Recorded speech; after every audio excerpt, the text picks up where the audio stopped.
সাহেব আপনাকে বলছি, ইমরানের সরকারকে বসিয়েছিল আওয়ামী লীগ, আপনি কি বাউল সরকারকে বসাতে চান নাকি? যদি তাই না হয় তাহলে বাউল নামে যারা ইসলাম আর মুসলমানদের বিপক্ষে কথা বলার জন্য প্রকাশ্যে আসবে, তাদেরকে শাস্তি না করলে আপনাকে শাস্তি করা হবে, আপনাকে শাস্তি করা হবে। হেফাজত ইসলাম বাংলাদেশ মানিকগঞ্জ জেলা কর্তৃক আয়োজিত শানে তৌহিদ মহাসম্মেলনের সংগ্রামী সভাপতি পীর কামেল, মানিকগঞ্জের ওলামায়ে কেরামের মুরব্বী মুফতি সাইদ নূর দামাত বরকাতুহুম উপস্থিত রয়েছেন। আজকের এই মহাসমাবেশের সংগ্রামী অতিথি এবং প্রধান অতিথি পীর কামেল হযরতুল আল্লাম আল্লামা পীর সাহেব আব্দুল হামিদ মধুপুরী দামাত বরকাতুহুম আমির খাতমে নবুয়ত সংরক্ষণ কমিটি এবং উপস্থিত রয়েছেন বেফাকুল মাদারিসিল কওমিয়ার সংগ্রামী মহাসচিব, হেফাজত ইসলাম বাংলাদেশের সংগ্রামী নায়েবে আমির শেখুল হাদিস ইবনে শেখুল হাদিস আল্লামা মাহফুজুল হক সাহেব দামাত বরকাতুহুম সহকারে কেন্দ্রীয় নেতৃবৃন্দরা আজকের মহতী সম্মেলনে উপস্থিত রয়েছেন। মানিকগঞ্জ জেলার প্রত্যেকটি থানা থেকে আইম্মায়ে মাসাজিদ এবং মাদারিসরা এখানে উপস্থিত হয়েছেন। এ মহাসমাবেশকে সফল করার জন্য দূর দারাজ থেকে যারা এই রোদ্রের ভেতরে খোলা আকাশের নিচে একত্রিত হয়েছেন, এটি সকলের একটা ঈমানি মুজাহারা। সকলের হৃদয়ে যে আল্লাহ পাকের মহব্বত এবং নবী পাকের মহব্বত আছে, এটার আত্মপ্রকাশ। এখানে আমরা আজকে একত্রিত হয়েছি শানে তৌহিদ সম্মেলনে আল্লাহর মহব্বতে, আমরা একত্রিত হয়েছি নবীজির মহব্বতে, আমরা একত্রিত হয়েছি কোরআনের মহব্বতে। মুফতি রেজওয়ান রফিকি বিস্তারিত ভাবে না বললেও কোরআন, কাবা, নবী এবং তৌহিদের উপরে যে ভ্রান্ত আকিদাগুলো বাউল সম্প্রদায়েরা লালন করে যা খুলে ধরেছে, এরপরে আর কারোর বোঝার বাকি নাই যে শুধুই মাত্র আলেমরা না, যারা মুখে কালিমাওয়ালা হয়ে ইমানদার দাবি করে তারা বাউলদেরকে প্রশ্রয় দিতে পারে না। সুতরাং আজকের এই জমায়েত তো ওলামা তোলাবাদের জমায়েত। আমি বলবো, যদি প্রশাসন, সরকার তারা যদি হুঁশিয়ার না হয় এবং ওলামায়ে কেরাম তথা হেফাজত ইসলামের দাবিকে যদি না মানে, তাহলে বাংলাদেশে আবার শাপলা চত্বর কায়েম হবে, কারণ কোন অন্যায়কে প্রশ্রয় দেওয়া হবে না।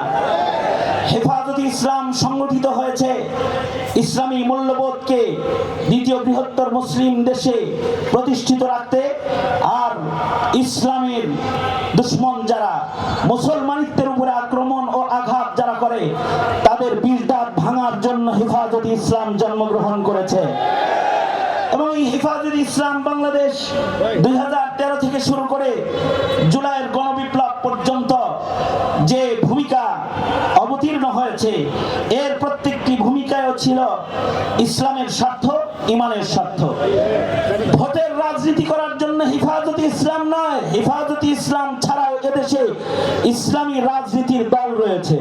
হেফাজত ইসলাম হলো ইসলামের খেলাফ যে বলাবে তাকে দৃষ্টান্তমূলক শাস্তির কাঠগড়ায় দাঁড় করানোর জন্য আগমন করেছে।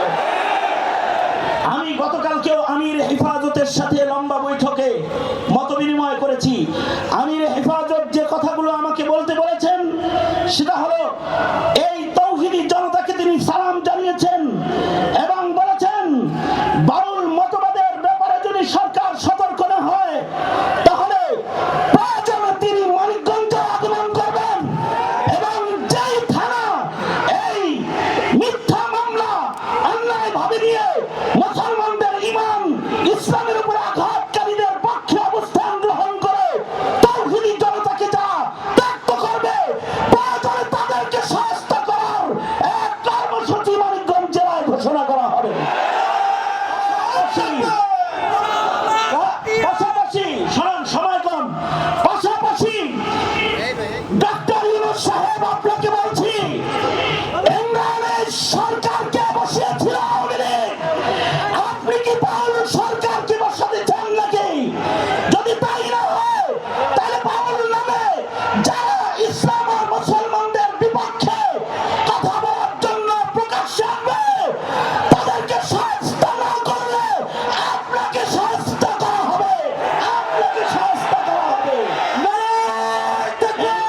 করি, পাশাপাশি এই বাউল সম্প্রদায়কে ইসলামের নামে সকল প্রকারের ভ্রান্তির কার্যক্রমকে বন্ধ করতে হবে। অন্যথায় আমির খাতমে নবুয়ত এখানে রয়েছেন, দাফাতুল মাদারিসিল কওমিয়ার মহাসচিব এখানে রয়েছেন। আমরা সুস্পষ্ট ঘোষণা দিচ্ছি, ইসলামের বিপক্ষে কোন শক্তিকে ইমানদাররা প্রশ্রয় দিবে না। কাফন পরে আসবে, রক্তের মিছিল হবে, লাশের মিছিল হবে। আল্লাহর রাসূলের উপরে আঘাতকে মেনে নেওয়া হবে না, হবে না, হবে না। যদি কেন্দ্রীয় কোন আহ্বান আসে, আপনারা রাজপথে আসতে প্রস্তুত থাকবেন ইনশাআল্লাহ। এই আবেদন জানিয়ে সংক্ষিপ্ত কথা এখানে শেষ করছি। হেফাজতে ইসলাম মানিকগঞ্জ জেলা যারা আজকের আয়োজন করেছেন তাদেরকে ধন্যবাদ জানাই। এবং পীর সাহেব হুজুর অসুস্থ, আজকের প্রধান অতিথির বক্তব্য তাড়াতাড়ি হবে এবং যা এখনই হবে। আর যাদেরকে আলোচনায় সময় দেওয়া যাচ্ছে না, এখানে হাজার হাজার উলামায়ে কেরাম নেতৃবৃন্দ উপস্থিত রয়েছেন, সময় যাদেরকে দেওয়া যাচ্ছে না, মানিকগঞ্জ জেলা হেফাজত কমিটির পক্ষ থেকে আমিও তাদের কাছে ক্ষমা প্রার্থী এবং তাদেরকে সময় না দেওয়ার জন্য দুঃখ প্রকাশ করছি। মুরব্বীদের বক্তব্যের মাধ্যমে আজকের মহাসমাবেশ ইতি ঘটবে ইনশাআল্লাহ। নাসরুম মিনাল্লাহ ওয়া ফাতহুন করিম ওয়া বাশশিরিল মুমিনিন।